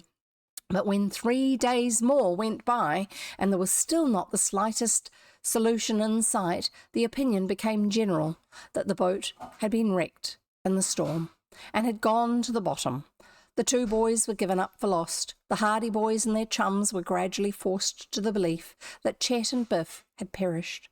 Then came an incident that temporarily drove the tragic affair from the minds of Frank and Joe because it concerned their own home more intimately. Aunt Gertrude had greeted them on their return with a barrage of scathing comment on their disobedience and leaving on the trip in spite of her avowed disapproval, and she expressed the greatest amazement because they had returned alive after all. "You may thank Providence that you got back," she declared in her characteristically brusque fashion. "It was through no skill of your own, I'll be bound. Your poor mother and me were worried to death all the time you were away, gallivanting over the ocean." Aunt Gertrude did not add that Mrs. Hardy's worries had been chiefly occasioned by her aunt's dire predictions of the certain death that awaited the boys on the search. However, her tone was modified somewhat when she realised that they had indeed been hunting for the missing chums, and she made it her business to call on the Hoopers and the Mortons to condole with them, for she was a good-hearted soul in her own way, although it is to be feared that her condolences did more to add to the certainty that the boys were drowned than that they served to cheer up the sorrowing parents. The 3rd day after the Hardy boys returned, she was sorting over the morning mail, having duly taken charge of every department of the household. "Ha!" she exclaimed, holding a letter up to the light. "Here is a letter addressed to Fenton Hardy. Bad news in it, I'll be bound." Aunt Gertrude could smell bad news a mile away, Frank often said. "Bad news in it, I can tell. I dreamed about haystacks last night." Haystacks! Whenever I dream about haystacks, it means bad news. I never knew it to fail. Open the letter, Laura. "But it isn't addressed to me," objected Mrs. Hardy. "Fiddlesticks! It's addressed to your husband, isn't it? You have as much right to open it as he has. More, it is a wife's duty to help her husband as much as she can and look after his affairs for him. Man and wife are one, aren't they? Open the letter." Mrs. Hardy, with some misgivings, slit open the envelope, and Aunt Gertrude, who was possessed of an insatiable curiosity, immediately seized the letter. "I'll read it for you," she offered. "Fenton Hardy, Bayport," she began. "Dear Sir, we wish to inform you that we have—" "My goodness, what is this? What is this? Gracious me!" She lapsed into unintelligible mutterings as she read the letter to herself, frequently giving vent to exclamations of surprise while her eyes widened with astonishment. Mrs. Hardy and the boys could hardly contain their impatience until at last Aunt Gertrude laid down the letter and peered triumphantly at them over her spectacles. "Didn't I say so?" she demanded stridently. "Didn't I say there was bad news in this letter? Didn't I tell you I had dreamed of haystacks last night? Haystacks always mean bad news." She looked at the letter again. "Although for the life of me I can't imagine what the man means. Kidnapped." She looked up suddenly at the Hardy boys and glared at them. "You boys haven't been kidnapped lately?" "No, of course not. What nonsense! Has anyone tried to kidnap you?" "No, Aunt Gertrude," said Frank, utterly mystified. "Then," demanded Aunt Gertrude, pushing the letter across to Mrs. Hardy and folding her arms as though prepared to wait until doomsday for a satisfactory answer, "what does this letter mean?" Mrs. Hardy picked up the letter and read it aloud, while an expression of amazement crossed her face. "Fenton Hardy, Bayport," ran the letter. "Dear Sir, we wish to inform you that we are holding your 2 sons in a safe place, and that we will not return them to you unless you agree to pay to the following conditions. You must pay us the sum of $5,000 as ransom. You must agree to refuse to give evidence in the Asbury Park bank robbery case, and you must further agree to give up your pursuit of our leader, Baldy Turk. These are our conditions. It will do you no good to attempt to find your sons, for we will not hesitate to put them out of the way if you attempt to discover our hiding place. Furthermore, unless you agree to what we ask, it will go hard with them. You may signify your agreement to the terms of this letter by dropping a package containing the money and a signed statement to the effect that you will drop your pursuit of Baldy Turk, and that you will not give evidence against our associates in the robbery case from the 5:15 express from Bayport next Thursday afternoon as it passes the grade crossing at the North Road." The letter was unsigned.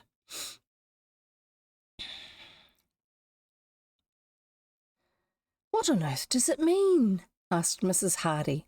Frank and Joe looked at one another in astonishment. Frank reached over for the letter and examined it. The strange document was typewritten on an ordinary quality of white paper. The envelope bore the Bayport postmark, indicating that it had been mailed from the city post office early that morning. So, paper? There used to be a much wider variety of papers used for different purposes. And I'll have to see if I can find any to show you sometime. That's why it said it was an ordinary quality white paper.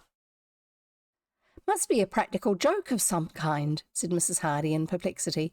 "Practical joke? Nothing," scoffed Aunt Gertrude shrewdly. "Did Fenton Hardy go to Chicago after some criminal?"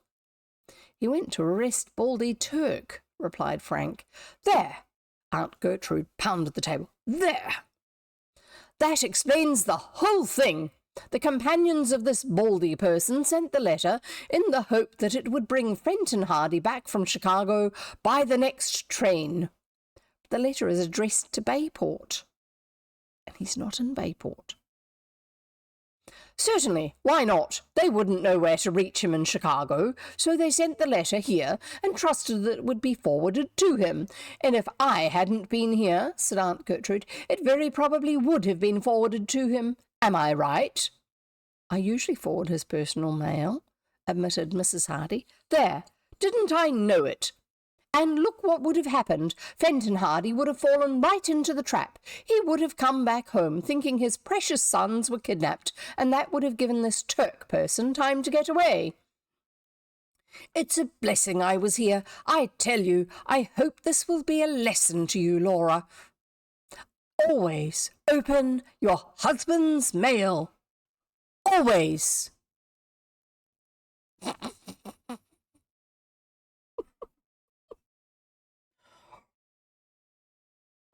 What do you reckon? What do you think's going on? Just keep in mind, it is written for young people, youths, early teens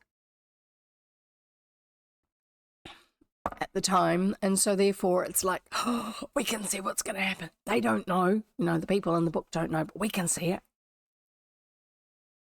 It's a good way to get them involved and to want to see how it works out. Have them figuring out that they themselves are more clued up.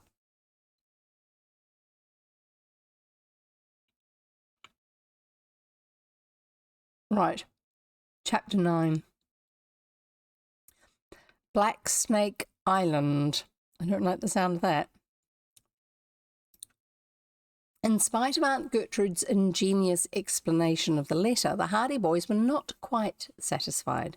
When they left the house, they walked downtown discussing the matter. Aunt Gertrude may be right, but somehow I think those fellows sent the letter to the house believing Dad was still there, declared Joe. But if they knew he was at the house or thought he was at the house, he would know we weren't kidnapped. Yes, that's right, Joe admitted, puzzled. I'm hanged if I can figure it out, but I still think there is more to the letter than Aunt Gertrude imagines. I have that idea myself. You noticed that they were very particular to tell how the ransom money was to be delivered. That was quite an elaborate stunt, to have the money thrown off the train at a grade crossing. I'm guessing that's what I would call a level crossing, where the train goes one way and the road goes the other way. That would mean that the crooks could come along in a car, snatch up the package and be away without much risk of capture. They'd hardly go to the trouble of outlining all that if they didn't mean something by it. Yes, if the letter was only sent as a blind to bring Dad back to Bayport, you'd hardly think they'd go into all that detail. Still, Frank pointed out, here we are, safe and sound, haven't yet been kidnapped, and nobody's tried to kidnap us. But hang on a minute, there are 2 boys missing, and those are the 2 boys that boat was focused on.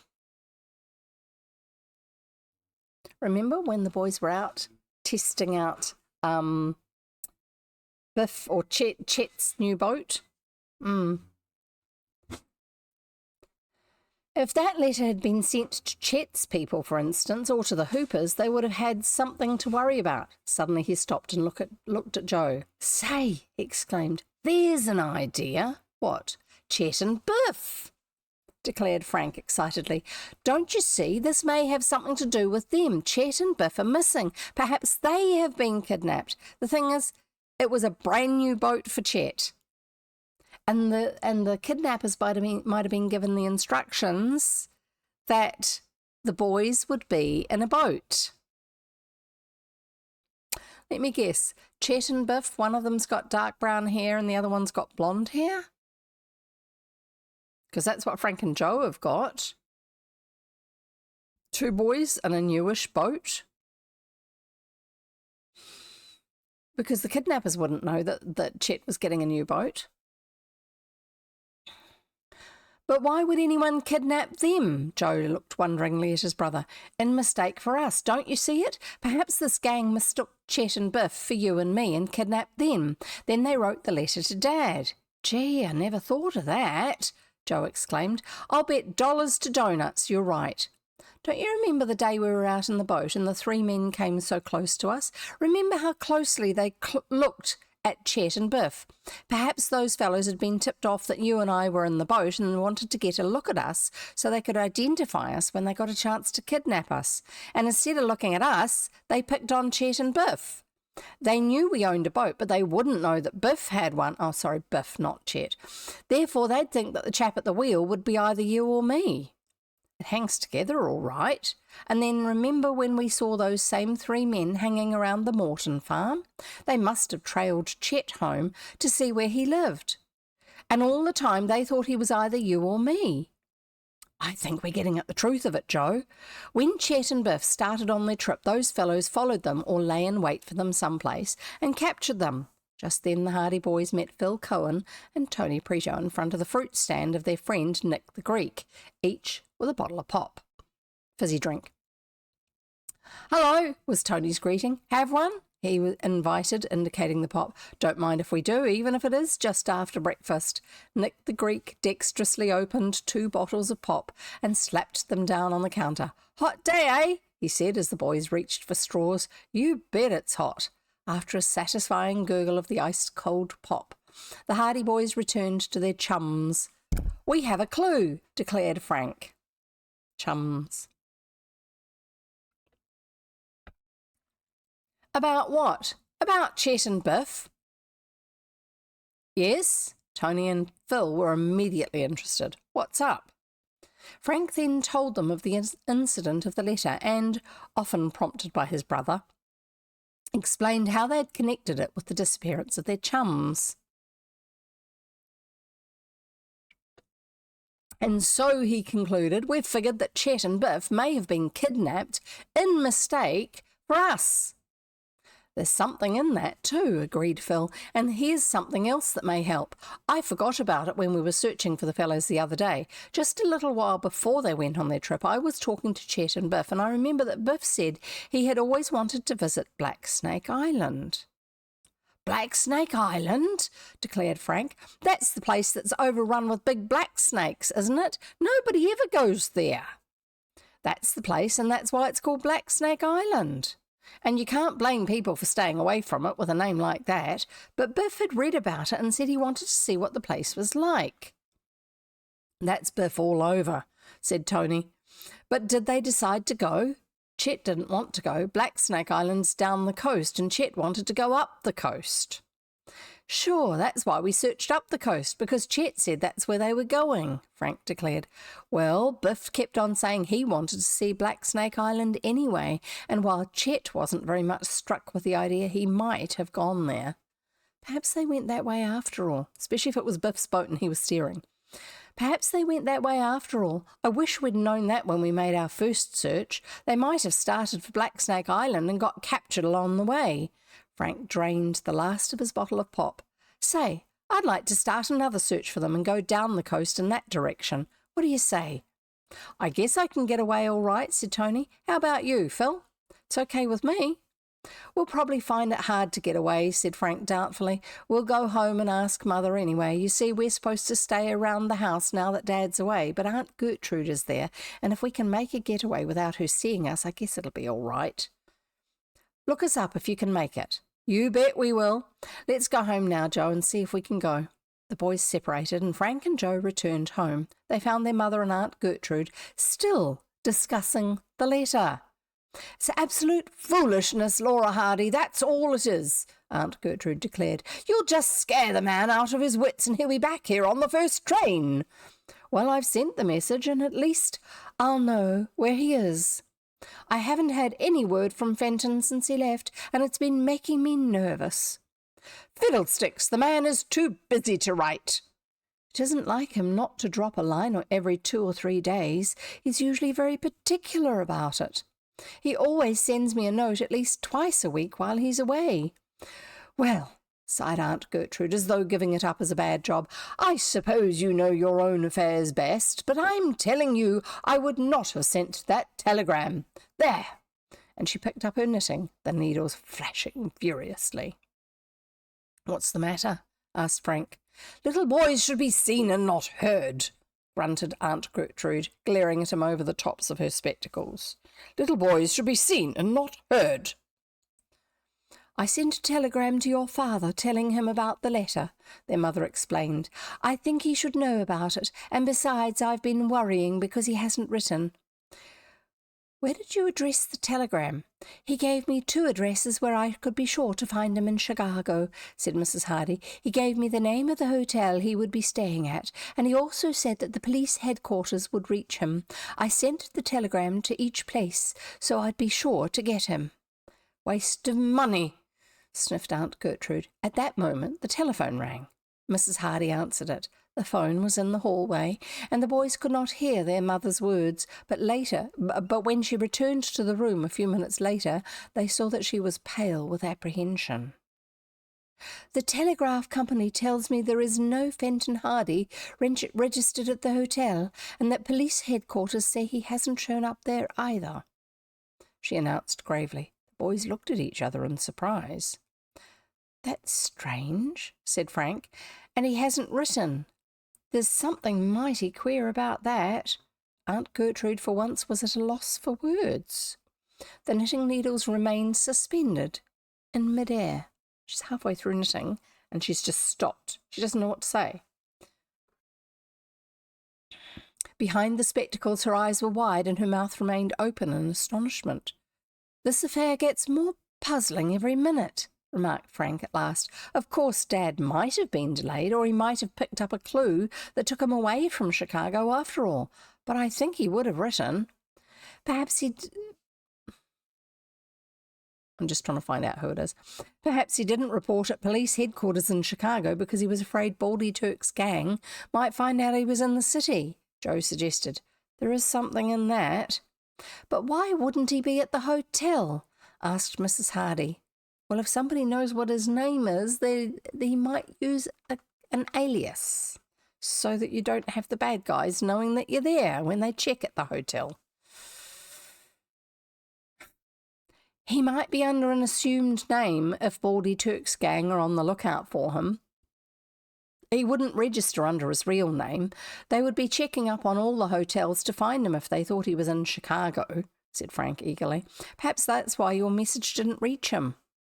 "Of course that's why," sniffed Aunt Gertrude, returning to her knitting, much relieved. "Anyone might have known that. It was a waste of time to try to reach him with a telegram. And I said that from the start." The needles clashed.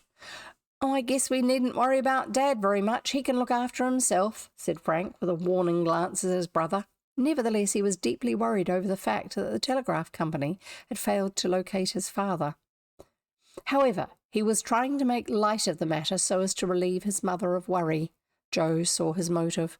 "Sure, Dad can look after himself. There's nothing to be alarmed about. He's probably keeping out of sight in Chicago for fear Baldy Turk's gang will find out he's there. If they ever knew he was on their trail, they wouldn't stop at trying to kill him."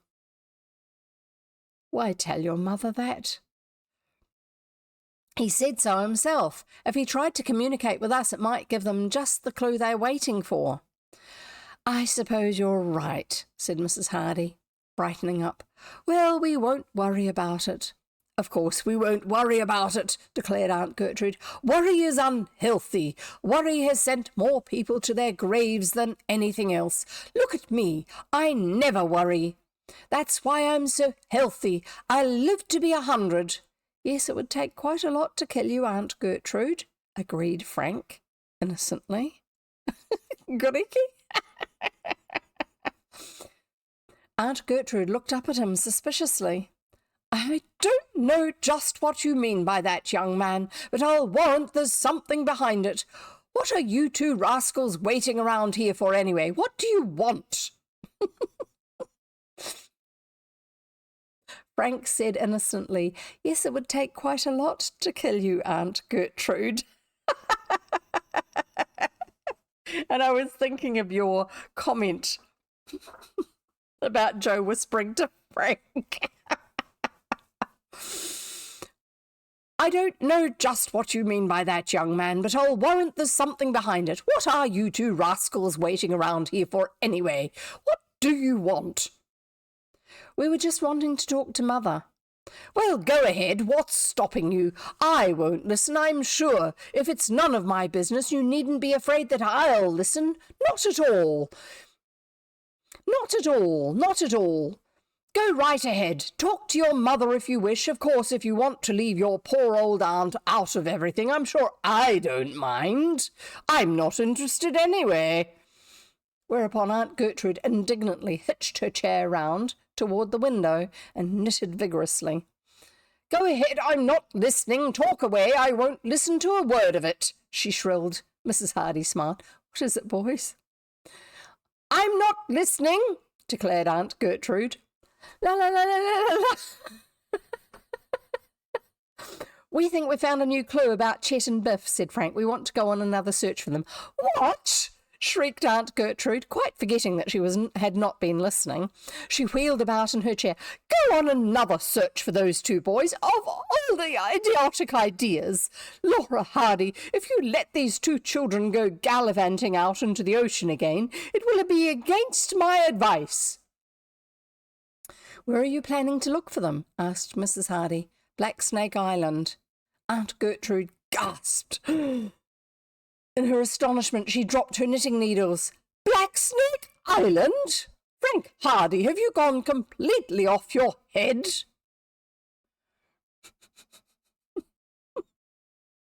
I am going to read the next chapter. Chapter 10, The Boy on the Deck. Perhaps it was because Mrs. Hardy was determined to show that she was mistress in her own home. At any rate, she gave her consent to the proposed expedition. This was in spite of all Aunt Gertrude's protests and predictions of disaster. The terrible woman raved for an hour when it was definitely decided that the Hardy boys should go on the trip. But Mrs. Hardy was firm. If there was any chance that they might be able to rescue Chet and Biff, she meant that they should avail themselves of it. They explained their theory regarding the letter, and although Aunt Gertrude derided it as nonsense, Mrs. Hardy was disposed to believe that their deductions might be correct. You may go, she said, but take care of yourselves and don't take any foolish chances. I'm worrying enough about your father as it is. So the boys left the house before Aunt Gertrude would have an opportunity to change their mother's mind, and joyfully acquainted Phil and Tony with the news. We're going to start right away, they told their chums. Better get ready. I was speaking to Slim Robinson and Jerry Gilroy, Tony told them. They want to come along too. There isn't room for all of us in the one boat. I was thinking of that. What's the matter with the rest of us making the trip in the Napoli? I'll get up another expedition and we'll follow you. Good idea. One of the boys can come with us and the rest of you can go in the Napoli. Joe and I are starting right away. But when it came time to check up on the various members of the searching party, they discovered that Tony was the only one who could leave that day. Slim Robinson had to work that afternoon, as also had Jerry Gilroy, while Phil Cohen had an engagement for the evening that he was unable to break. We'll all leave in the Napoli first thing tomorrow morning then, decided Tony. You and Joe go ahead in your boat now and head toward Black Snake Island. We'll be along in the morning. This was the plan agreed upon, and the Hardy boys lost no time in making ready for the trip. They had the forethought to stock up with provisions for several days, although the run to Black Snake Island would not take them many hours, because they realised that the search might keep them away from home longer than they expected. That's why they're taking the extra supplies. Not the best way to construct that sentence, but we'll allow it. It was afternoon before they were able to get away, and all through the lunch hour they were in a constant state of apprehension lest Aunt Gertrude prevail upon their mother to withdraw her permission for the journey. They'll never come back alive, mark my words, declared their aunt. They'll be bitten by those snakes on Black Snake Island as sure as fate. Why, even grown-up men won't go on that island. It's a terrible place. I've read all about it. We're not planning to explore the island, Aunt Gertrude, Frank explained. We're going to cruise around it and see if we find any signs of the fellows. Cruise around it? Their aunt sniffed. As if I don't know, boys. You'll not be satisfied until you've tramped from one end of the island to the other. But go ahead, go ahead. I wash my hands of you. If you want to commit suicide, it's your own lookout. And she swept from the room in great indignation. Mrs. Hardy did not share her fears. She knew her sons well enough to realise they would not run into needless dangers, and when she kissed them goodbye, her only request was that they would not stay away any longer than was necessary. She also understands the worry that the boys' families are experiencing, and that her boys may be the only help. The bay was calm when they started out, and the sleuth was running, as Joe expressed it, like a watch. It was a beautiful summer afternoon, and the cool breeze out on the water was in welcome relief to the sweltering heat of the city streets. Spray flicked into their faces as the motorboat raced along toward the Eastern Gap. When they passed out, so that's the gap between the islands to get out of Barmet Bay itself. When they passed out of Barmet Bay and reached the open sea, Frank headed the boat down the coast in the direction of Black Snake Island. "It isn't far from the coast. There's a channel of a little over a mile," he said to his brother. "We won't be able to make it tonight, but we'll stop over at Rock Harbour and go on again in the morning. By that time, Tony and the others shouldn't be far behind." Toward the end of the afternoon, they were in sight of Rock Harbour, a small port, where they spied a schooner at anchor in the distance. Rock Harbour was not a shipping point of great importance, but there were always a number of miscellaneous craft in evidence. To enter the harbour, they were obliged to pass within a short distance of the schooner, swinging about beneath the bows of the vessel. As the sleuth plunged through the water in the very shadow of the ship, Joe suddenly gave an exclamation of surprise. "Frank, look up on deck, quick!" Frank glanced hurriedly upward. He was just in time to see the figure of a boy moving away from the rail, but there was something familiar about him that made him look familiar about the young fellow that made him look incredulously at his brother. "Chit!" "I'm sure it's him," returned Joe hurriedly. "I didn't get a very good look at his face because he only looked over the rail and then he drew back, but I'm almost positive it was Chet. But what on earth can he be doing on that schooner? Probably he's a prisoner. Let's give him a hail." Not the best way. Tell the bad guys that you're here. Let's give him a hail. That means shout out to him. They shouted the name of their chum 6 times.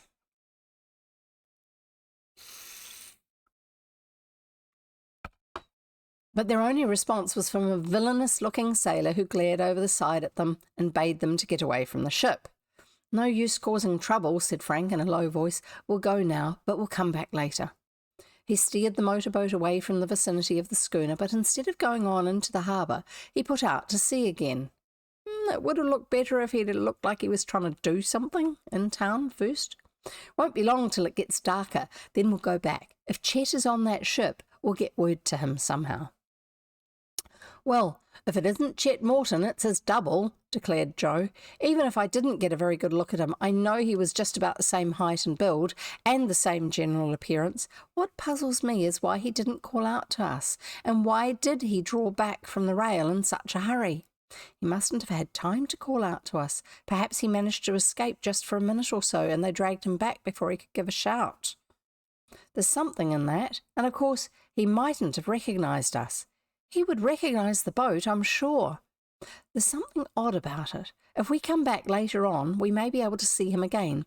Did you notice the name of the schooner?" "Yes," answered Frank. "I watched for it. The Persis. I think what we'd better do is this. We'll go back down the coast and loaf around until it gets darker. Then we'll come back to the harbour and try to come up to the schooner quietly. If there's a rope ladder handy, I'll go up over the side and see what I can find out." "Looks like that's our only chance.